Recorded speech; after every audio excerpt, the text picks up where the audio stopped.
Now Boaz had gone up to the gate and sat down there. And behold, the Redeemer, of whom Boaz had spoken, came by. So Boaz said, "Turn aside, friend, sit down here." And he turned aside and sat down. And he took 10 men of the elders of the city and said, "Sit down here." So they sat down.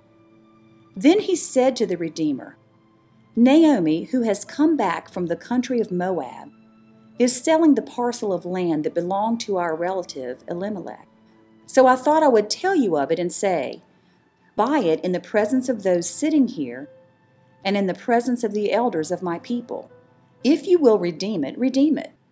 But if you will not, tell me that I may know, for there is no one besides you to redeem it, and I come after you." And he said, "I will redeem it." Then Boaz said, "The day you buy the field from the hand of Naomi, you also acquire Ruth the Moabite, the widow of the dead, in order to perpetuate the name of the dead in his inheritance."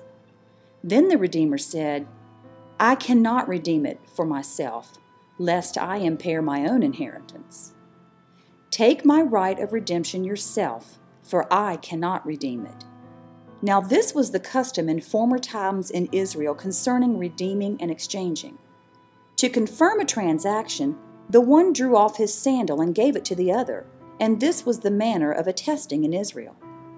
So when the Redeemer said to Boaz, "Buy it for yourself," he drew off his sandal. Then Boaz said to the elders and all the people, "You are witnesses this day that I have bought from the hand of Naomi all that belonged to Elimelech, and all that belonged to Chilion and to Mahlon. Also Ruth the Moabite, the widow of Mahlon, I have bought to be my wife, to perpetuate the name of the dead in his inheritance, that the name of the dead may not be cut off from among his brothers and from the gate of his native place. You are witnesses this day." Then all the people who were at the gate and the elders said, "We are witnesses. May the Lord make the woman who is coming into your house like Rachel and Leah, who together built up the house of Israel. May you act worthily in Ephrathah and be renowned in Bethlehem. And may your house be like the house of Perez, whom Tamar bore to Judah, because of the offspring that the Lord will give you by this young woman."